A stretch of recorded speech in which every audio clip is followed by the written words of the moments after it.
tattoo it to your shoulder. That's the thing. No. Record meeting. Yeah, I know. If I recorded to my body, I probably wouldn't even see it. So, Yeah. hi everyone. This is our monthly workshop, and I'm very, very thrilled to have Darcy Flanders share her wisdom, a teeny tiny bit of her massive wisdom. And I am recording this so that people who could not make it today could maybe look at it, and people who are seeing it could look back on it and refresh their memory. So thank you for coming. I am just hosting today. Jonathan had a family thing going on. So I am happy to introduce Darcy, who is a longtime member of Collabrex. She is the founder and chief brand strategist of Baseline Group New York. Darcy is a creative strategist with over 35 years of experience in design and branding, which means she started her business when she was 10. Yeah. Which means Um, I'm getting old. What it means. Okay. and Baseline's impressive client list includes Capital One, Citi Private Bank, Rutgers Business School, and many others. So I'm just excited for you to get started. So take it away, Darcy, and you can let us know whether you want, how do you want to handle questions at the end, during, with chat. So tell us how you'd like it to roll out. Um, you can put them in the chat, but I think there's two sections to this. There's your capability statement, which is about your business, and there's your bio sheet, which is about you as a leader. So maybe after the capabilities part, anyone who has questions about that can ask them. Or we can go to the end and just have a free for all. Okay. So it's what do you guys prefer? Do you prefer uninterrupted and questions at the end, or do you like to ask questions during? Hands. Who wants at the end? No hands? Who wants during? All right, why don't you just roll and we'll see Okay, what during. happens. We're Doing a it during. casual group. So I'm going to do my presentation, and if you have a question, just put your hand up thingy, and Suzanne Sure. will moderate, and she will tell me, like, so and so has a question, and then you can go ahead and ask it, right? Because No. everybody's mics are on. You can just jump in. This is pretty informal, so I'm not really too worried about, Yeah, actually, if anything. everyone can turn off their mic unless you have a question, and that usually helps, like the technology gods up there. We don't want to anger them. So, All right. So basically, this presentation started in one of the women business owner groups that I belong to because people, you talk to them at an event or you give them your business card and they always say, send me something. So this is an effort to show a possible way to answer that. What do you send when somebody says, send me something? So I used to do just my capability statement for my business, which is fine. But I realized that when they hire my business, they're trusting me. And so why should they trust me? Is there something about me as a leader that maybe they should know to double reinforce the why they should reach out to me?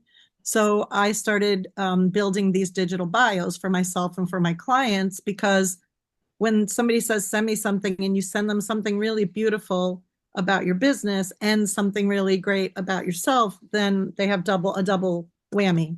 They know who you are, they know why they should trust you, they know who you've worked for, they know what kind of work you do because you're giving them your capability statement. So it kind of answers all the questions and gives you a double edge because most of you on this call have been leaders for a long time. And there are things you've done in your careers that they should know about you. And then there are obviously things they need to know about your business. So that's where this presentation came from. So this is my bio. I'm not going to bore you with it. A lot of you know me, but I have been in business for myself now for 29 years. And I, before that, was at a big agency for 12. So I went to college for this, for design photography. There was no digital design at the time. I've learned all of that on the fly. But I graduated with that degree and I took a straight path. I started working in the field. I ended up at an agency. I worked at Edelman for 12 years. I left there because there was no flexibility for me to raise a family. And I started my own firm in 1997.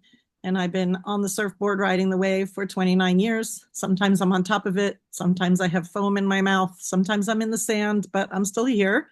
Um, so that's a little bit about me, and I am passionate about all things creative. So, how do you brand yourself as a person? How do you brand your business? What does that look like?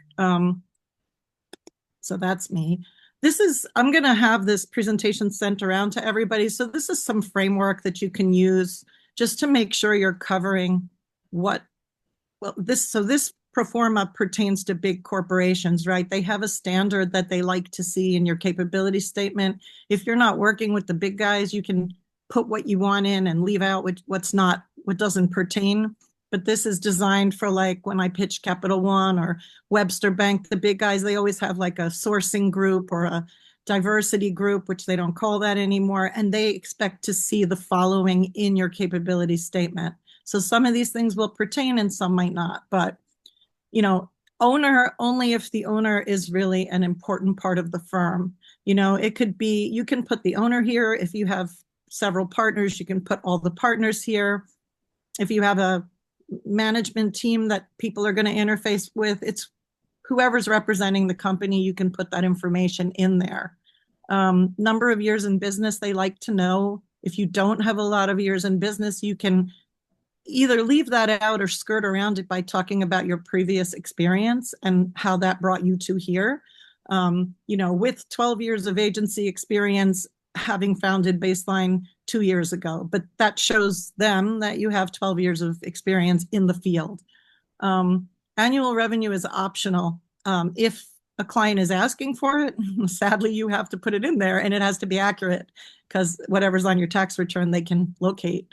Number of employees, sometimes for the big firms that matters because they want to make sure you have a big enough bench to do business with them. And they want to know it's not just you, because if they pile stuff on you, they don't want to hear you saying, you asked for work and I can't handle it.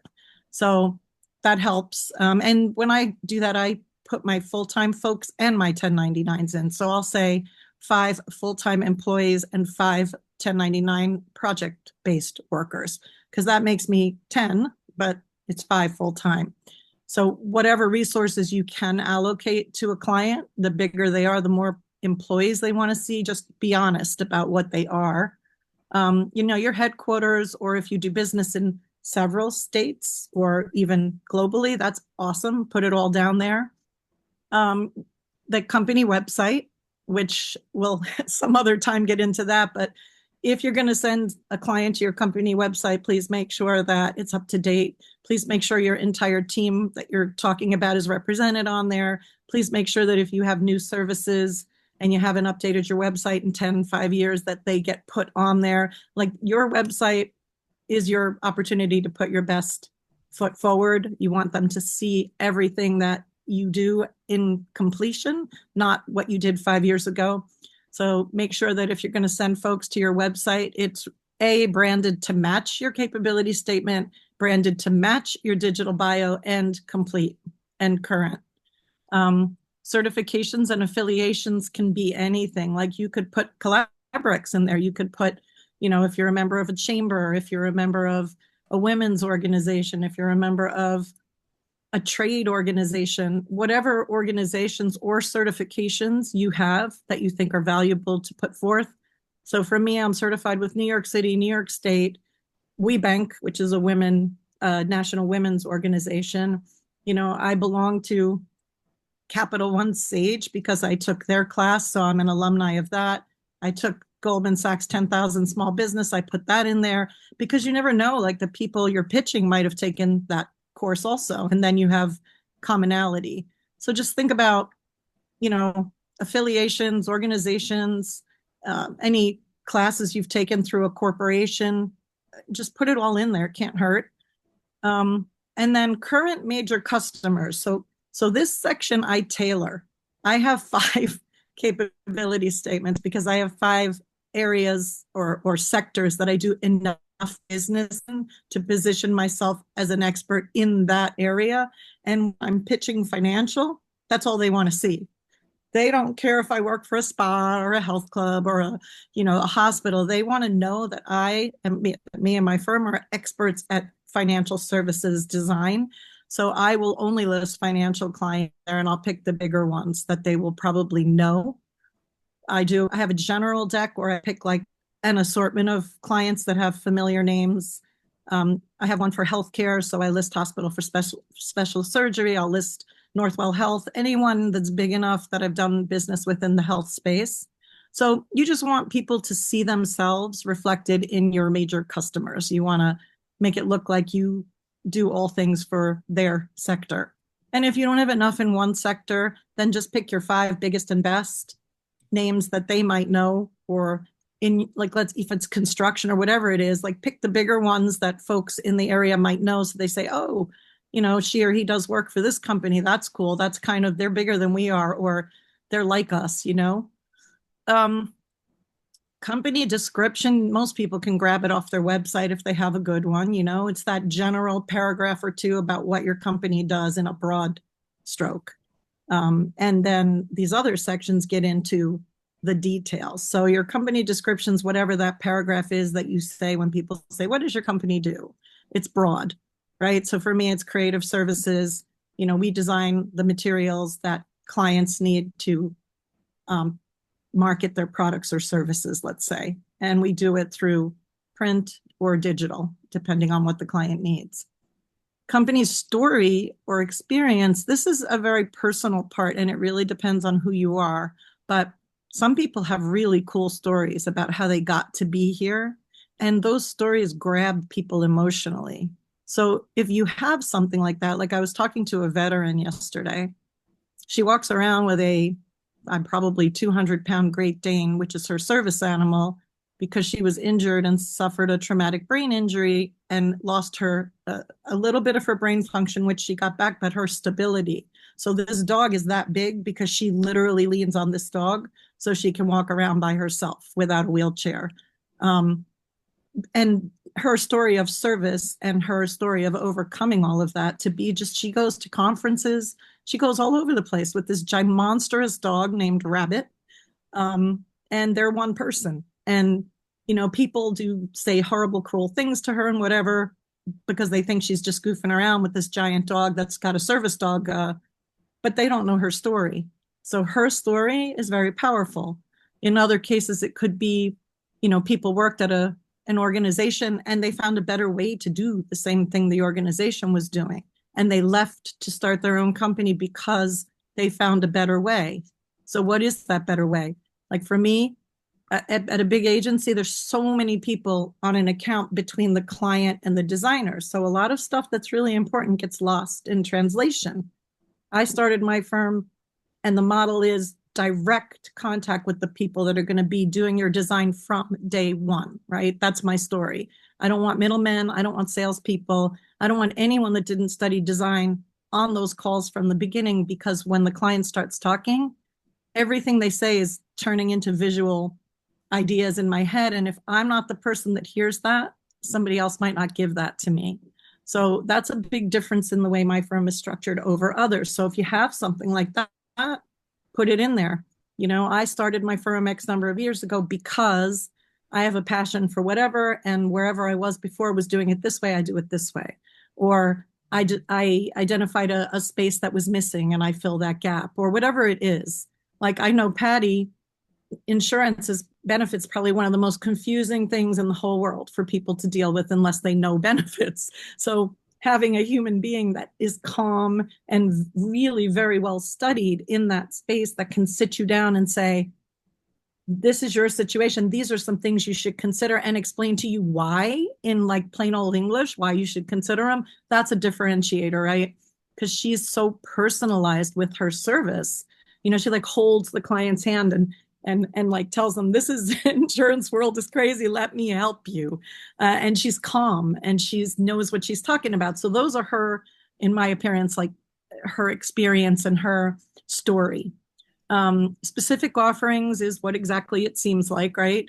And again, I tailor this depending on who I'm talking to. So for financial clients, I'll put in experts at working in PowerPoint and creating investor presentations, understanding the financial language enough to be able to create graphics that mean something, handing back templates that your in-house team can use because they're built properly. Like those are the things these folks care about in my world of finance. If I'm talking to someone else, it might be out of the box creativity for events. It just depends on who I'm sending it to. So I actually go in and cheat and change things to make my one sheet seem exceptionally tailored to whoever I'm sending it to. And if you have the thing built in Word or whatever program, don't let a designer give you something you can't update, because you want to be able to update this thing on the fly. Like, you want to think about, who am I having that presentation with? Who am I sending this to? What of all the X number of years work do I have that's really going to speak to them? Or what case studies do I have that they're going to go, oh, wow, yeah, I go through that every day.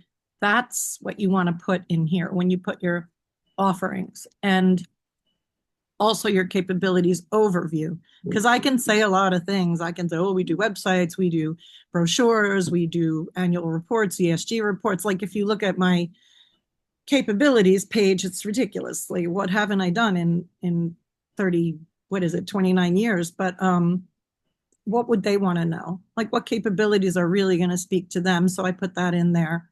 Now, this section, it's not exactly obsolete. If you are a diverse or women-owned business, you can still put it there. You just can't bank on it. You can't be like, use me because I'm women-owned.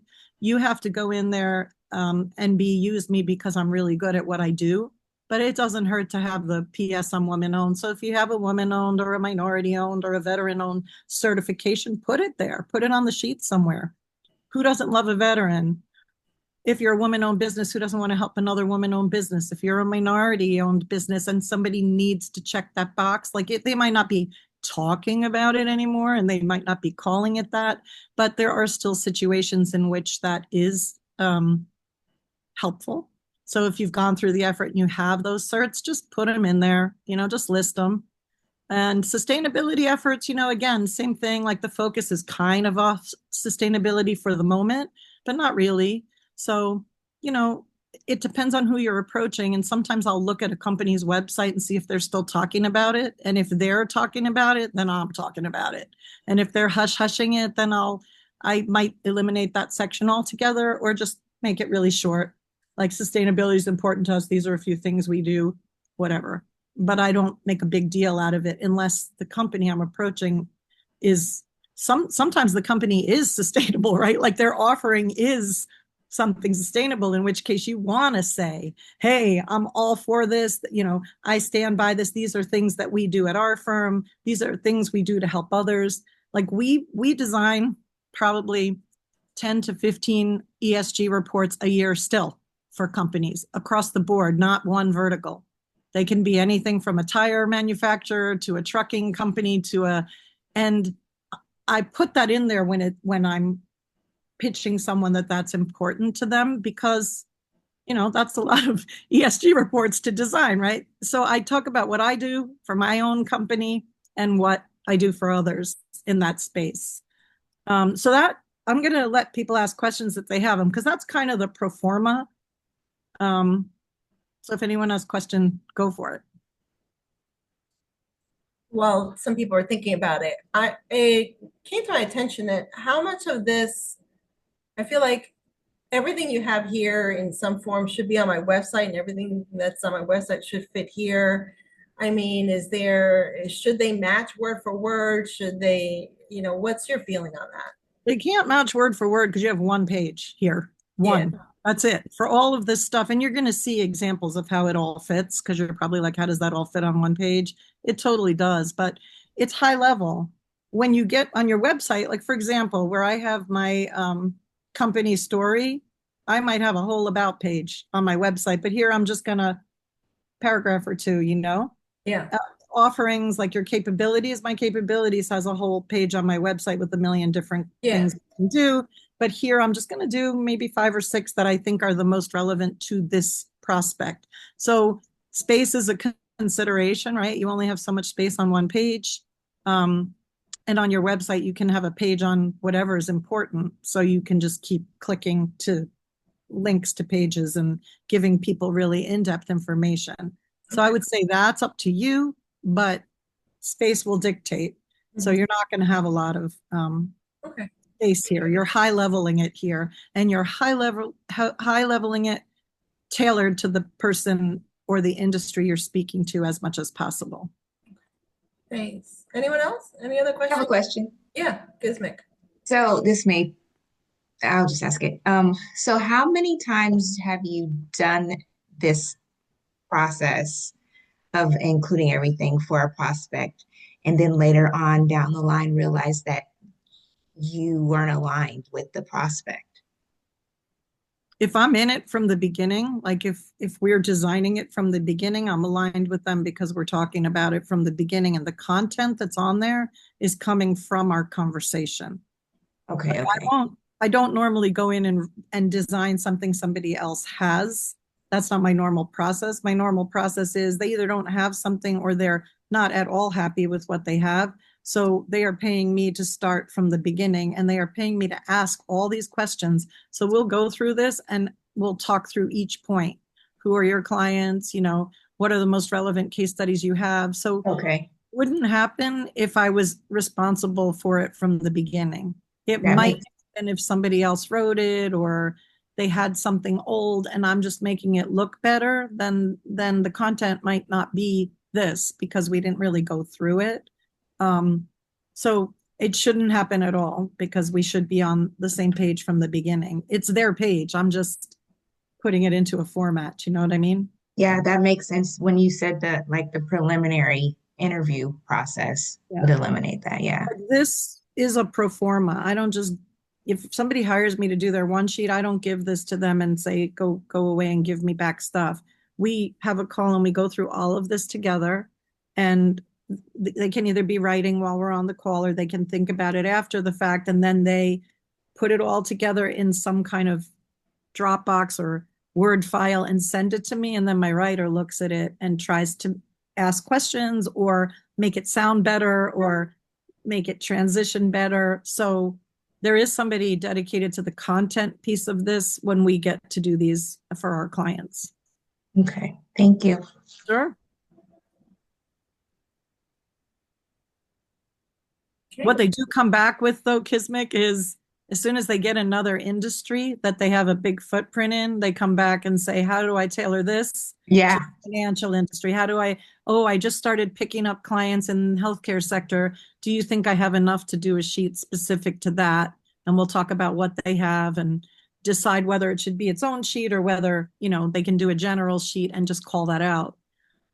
So it's more like the company changes and how do you change what you're putting in front of people. Okay. Pierce, you have your hand up?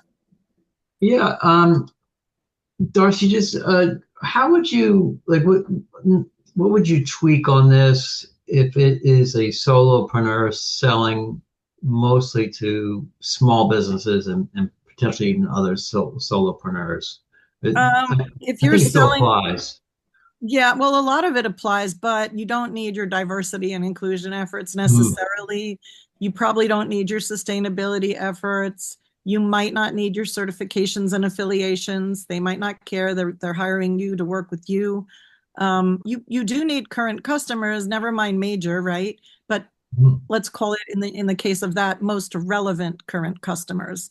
So if you are pitching a local trucking company and you've done other work in something industrial, whether it be trucking or warehousing, or you'd want to put those clients in here as opposed to pizzerias or oil, change places, or like you got to think about your client base and say, if I'm going to list 3 to 5 clients here that this person should relate to, who they're going to relate to most. right.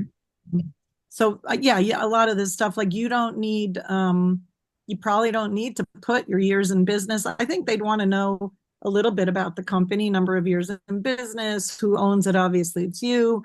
You don't need your annual revenue. You might not even need, if you don't have employees, you obviously don't need employees. Headquarters is good because if you're doing local, people want to know, Mhm. that you're around the corner or that you're in their town or whatever. And these codes, NAICS and SIC, I didn't go through that. Those are government related codes. So if you're Yeah. working with government, that's how they identify what service you bring to the table. So anything you're doing for city, state, government, SAM, you need to put those codes in because that's how they find your service. They look at the code and they know the code means manufacturing or design. So those are not important if you're small businessing it either. But if anyone has questions, like if you have a sheet and you want to send it to me, have questions, just send it over and we can chat about it. But I'd probably say it's a lot less formal. This pro forma is actually pulled from a combination of city state government, what they want in a capability statement, and two of my bigger clients who sent me something to fill out. So I took all the fields and made one pro forma to make sure that whatever's in here meets those needs. But you can certainly take out what isn't necessary. Awesome. Great, thanks. Mm-hmm. Okay. And is anybody else? No? You good, Susanna? Yeah, that's I can't wait to see what's next. So what's next is a bunch of examples of what these look like formatted for clients in different sectors. And remember, they all have different client bases. Some have more information on them, some have less. And remember too that every one sheet is designed to go with the company's brand. So I look at their websites, I look at their color palette, their logos, what they're putting out there in the world other than this sheet, and make sure that everything is coordinated. So here we go. So this is for a woman who does branded merchandise. I also highly recommend that if you're going to spend the money to print a sheet, you use the back. People will most often look at the front to get the scan of the company. But if you have something visual, the back is a great place to show examples. If you have case studies of projects you've done that are similar to what they might be asking you to do, you can break that back into 4 little squares and do a problem solution with the company's logo. It's just an extra space. Doesn't cost that much to print the second side, especially not if you go to Staples. And it gives, and if you're sending it digitally, it costs nothing, but it gives people the story and then how you apply the story. Like, what do you really do? So these guys do branded merchandise. We put all these categories of, the categories she wanted to share. She has her differentiators, which is a nice thing to put in there if that's what you sell on, which is sort of like your story, right? You can put your differentiators in there if you don't have a story per se, but you do have something that you do differently than other people in your industry. Past performance you can put. So it's flexible, but she has all the stuff they want on that left column. That's all the stuff they want. They want all her codes because she works a lot with the city and state. So each of these is going to be a little different in terms of where we hung our hat. But you'll see how it kind of works for everybody, no matter what. This lady, okay, she said, you're not going to be able to do a one sheet for me because I provide security for events. Well, the heck we're not, right? She said, we're just going to do the front of the sheet. We don't need a back. Well, maybe it would be nice to tell them, like, what kind of events could they use you for? Maybe it could be security for parades. Maybe it could be security for movie sets, like things that are weird that you wouldn't think of, right? Put it on the back of the sheet. Who knows who's going to see it? Public events where there's somebody high profile. So, she made something really dry and kind of boring, interesting because, she said, well, we do security. And I was like, all right, well, what are your services? We provide security. Well, what falls under security? And then it comes out that it could be 24-hour security. It could be armed guards. It could be unarmed guards. It could be, which is probably better these days. It could be executive protection. It could be free security consultations. Like, what are the services? And then past performance, right? She put a few things in there, like for banks and, retail stores, movie production, churches. Sadly, that churches need that these days, but yes, they do. So, security is a booming industry right now. Then now she has a one sheet that gives people some ideas. And on the left there, you can do mini bios or contacts too if you want your photo on there. Like for you, Pierce, if you're doing local and people know you, you can put your headshot on there and your title because people will be like, oh, I know him. I saw him at the chamber event or whatever, or I met him at this event.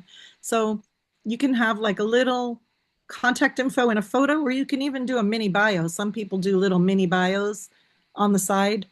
So whatever it is we settle on, we just find a pleasant way to make it look and make it match your brand.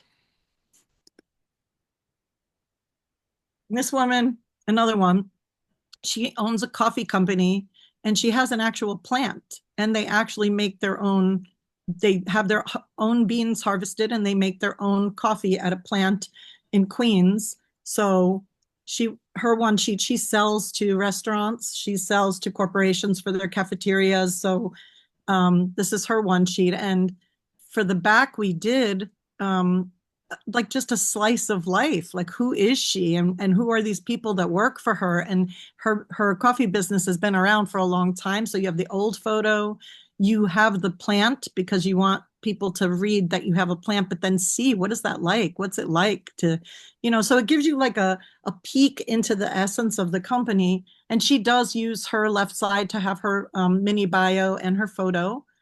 She also has her core competencies, which you can put in there, and all her codes, which you may not need. She outlines her core competent capabilities in a box to highlight them. So there's so many ways to design these, and it should be fun, and it should be to express what you think is most important about your company. So, there's a lot of leeway in fitting all this info onto one sheet. And I'm always amazed at how much you can fit onto one sheet and how many different ways you can use the back of the sheet. This is a very straightforward one. So she had an RFP, they wanted this thing and they gave her what they wanted. And this is her brand. She does change communication. So for big corporations, just clean, on brand. What did they want to know? She answered it all. No back, nothing. This is her sheet. That's fine. It solves, the request. She has core competencies. She has differentiations, clients. So what did they want to know from the questionnaire? And she turned it all into a one sheet and sent it with her proposal. Another one-sided one.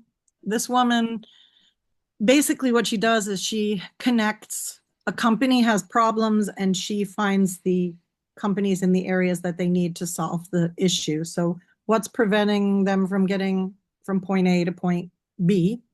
And then she'll identify, okay, if it's marketing, we'll pull in a marketing firm. If it's communication, we'll pull in a communication firm. If it's whatever it is, she has like a whole network of businesses in different disciplines. And her job is to be the puppeteer and get the team together and then bring the team to the table. So she has her photo, her bio, and then the areas that she helps with. So she does certification if people need to get certified. She does marketing and branding. She does relationship and sales coaching in internal practices. All of those are people with companies that do that she has in her network. So she brings the companies that can help you get where you need to go to corporations when they're stuck somewhere. And that's her business. She has no back on hers because it would be hard to say what people need, right? They might need, much like any business coach, it could be anything that you're walking into and you don't really know what you're walking into until you talk to the client. So you just want to cover the areas of expertise. Hired by Matrix is a staffing firm. They have some really big clients. This craziness that you see is their brand. Everything they have is branded with these brackets and these colors, and that's their brand. So, just putting in, and that's actually another element that's cool. If you have clients that you think your prospect would recognize, throw their logos in there, like throw them on the sheet because they don't even have to read. At a glance, right away, you see Pepsi, UPS, you're like, oh, okay. These are folks they work with. That's great. One-sided again. Okay, and then you can have some fun, right? So this woman has a kids culture camp. So obviously there's really great, like just great photos. And they tug at your heartstrings too. So who doesn't want to tug at someone's heartstrings when they're trying to get business? So if you have that, absolutely throw it on the back. But the front of hers is pretty straightforward. It has all the sections and, you can also put your social media on there if you're proud of it. At the bottom, she has Facebook and LinkedIn and all of that because she posts a lot. So if you do and you're happy and proud of it, call people to it.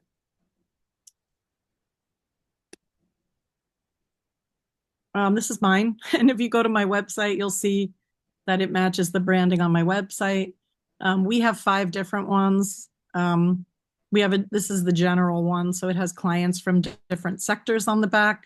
For us, it's kind of easy. It's almost like cheating because what we do is visual. So all I have to do is grab a screenshot of our work and say who the client was and what the project was, and it's pretty self-explanatory.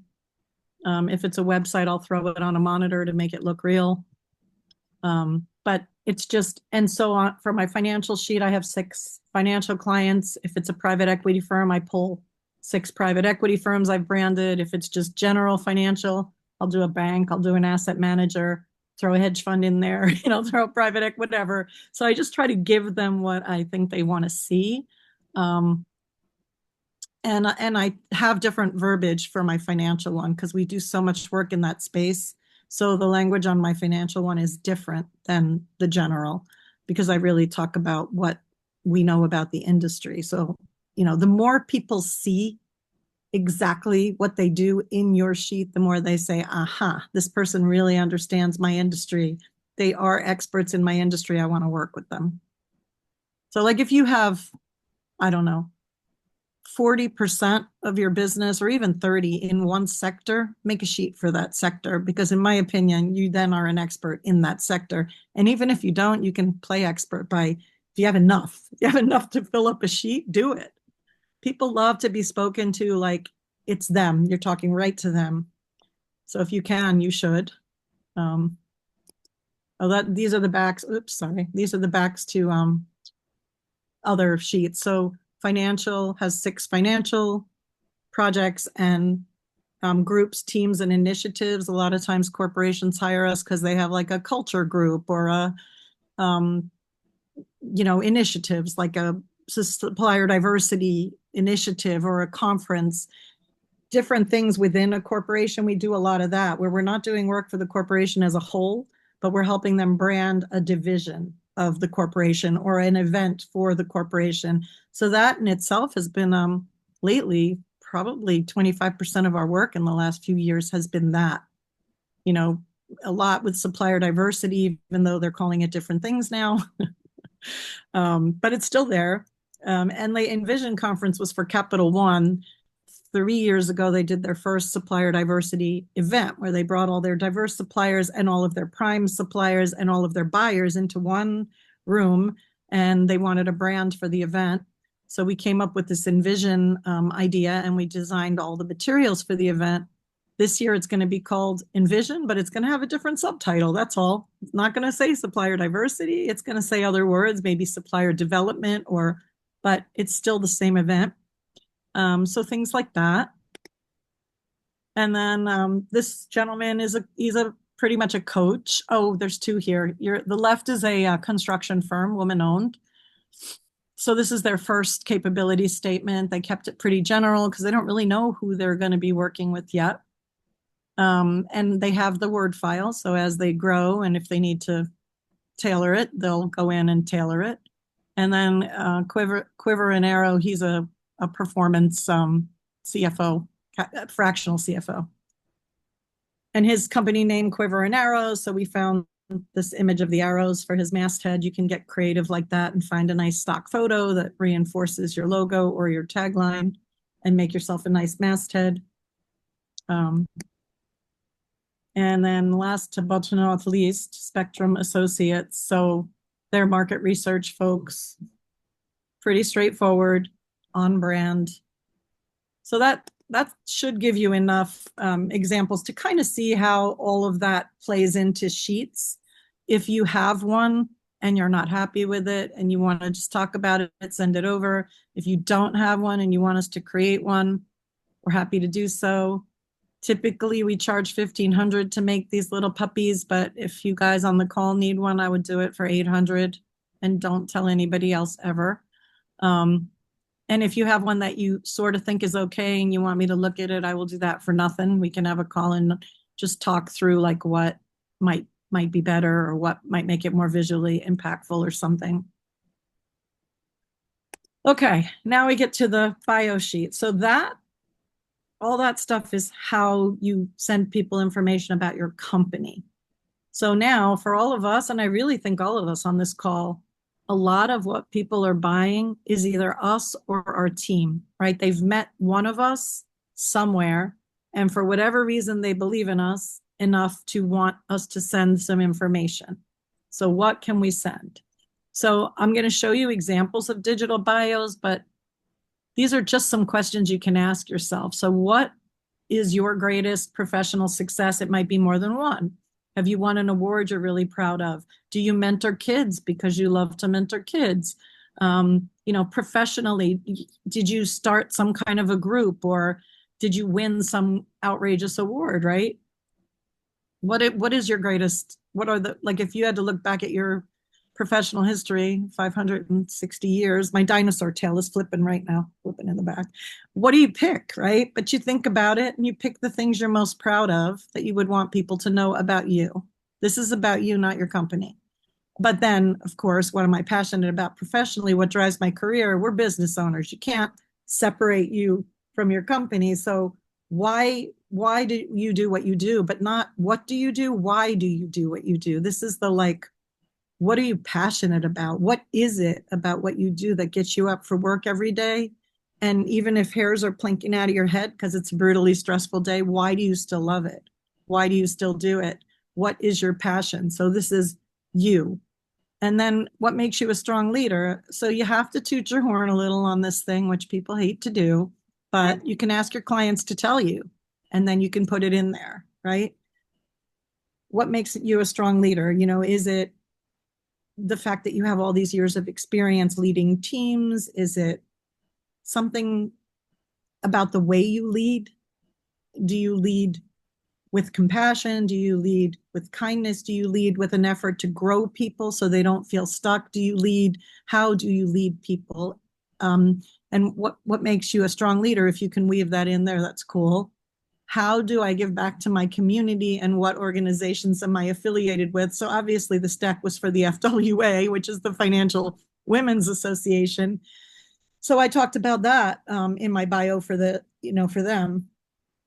But how do you give back? So I mentor at least three kids a year at no charge. People send them to me. I mentor business owners. I give them an hour of my time a week, and I try to get them from where they are to where they want to go. And we talk about ideas, we talk about their business, we talk about, things they might not have thought of that they could be doing. Why are you laughing, Kismic? I actually work with Kismic once a week just because I absolutely adore her. And, we're trying to shape her bookkeeping practice, trying to come up with a model that works for her to have a life and have a bookkeeping business. But it's just people that I just find people that have everything it takes to be a great business person, but might not know it yet, or might be too young and not understand what it is to be in the workforce yet. Wherever they are, I'm just a sounding board, really. I just listen. And somewhere in my head, there's, I don't know how many years, 40 something years of being out there doing this thing called business, either as an employee or as an owner. And I've learned a lot of things. So if I can share those things with folks, I'm happy to do it. So that's something I would talk about. That's how I give back to my community. And it's just, I find that it inspires me as much as I may inspire them, because there's just new, fresh energy. And I remember back to when I started my business, how exciting it was. And it brings me an energy to bring into my daily life.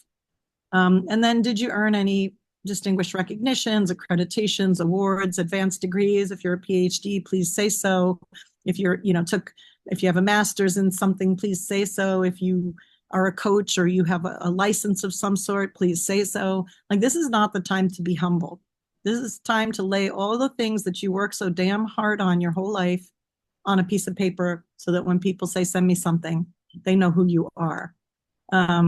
This is an example of what that can look like. And I will send this to you because you can read these. Everybody puts different things in their sheet. There's no right way. There's no wrong way.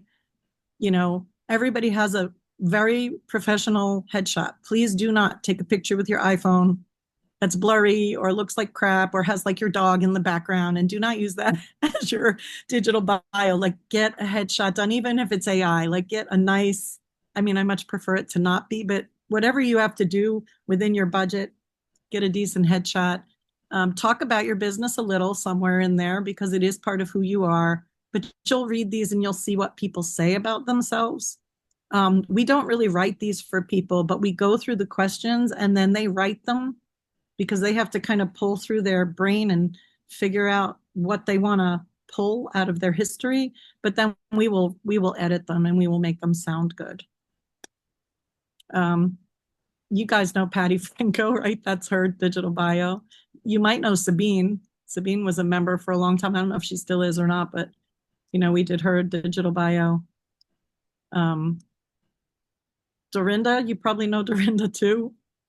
Martin, I don't think you know Martin. I don't know where I met him. I don't think he was Collaborex. Me, woo! And you'll see that the colors on mine match the brand of my website and my one sheet and those are my colors. Even my suit, if you can pull it off and you have brand colors and they're not lime green, I don't know that you want to wear a lime green suit, but if you can match your brand so that when you put your photo in there, it kind of matches. And I'll give you all these examples to read because these you really should read, but it's whatever you're proud of about your history as a leader. For me, WeBank, which is a women business national organization, is a huge part of my life. I mean, it just is, not for supplier diversity purposes, but for the network of women-owned businesses that I've met. And I hang out with these women and their friends, and we refer business to each other, and we go to a conference every year. You guys on the phone will laugh. Could you imagine being in a conference center with 5,000 women business owners who are all type A? Like, it's probably a man's worst nightmare. I don't know. But we have such a good time. It's so loud. It's ridiculous. Everyone's yapping. But we get a lot of business done. So for me, that is an organization I'm proud to be a part of, and I put it on my bio. I don't really care about supplier diversity or not supplier diversity. It's important to me, and it's a large part of who I am. So it's on there. Take it, leave it, love it, whatever. This is about who I am, so that's there. You can decide. You can decide what you want to put there.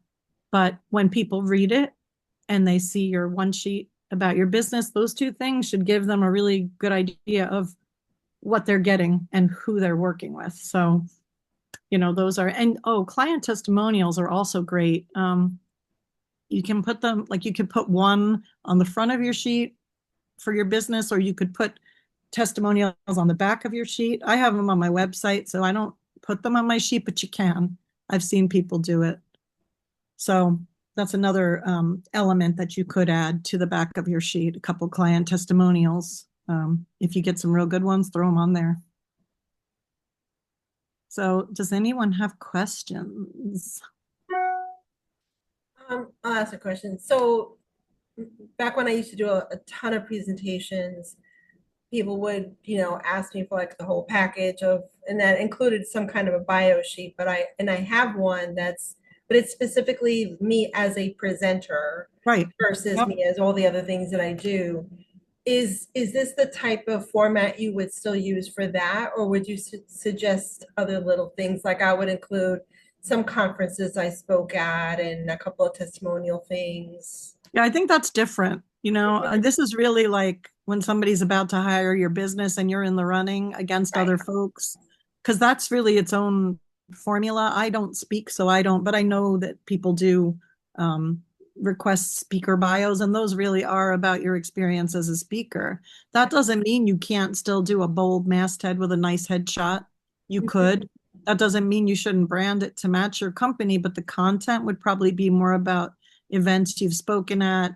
If you have some certifications that make you a better speaker than other folks, yes. Testimonials. Oh, Susanna spoke at our event. She was amazing. And I, employed, 50 things that she told us to do. Yeah. Yes.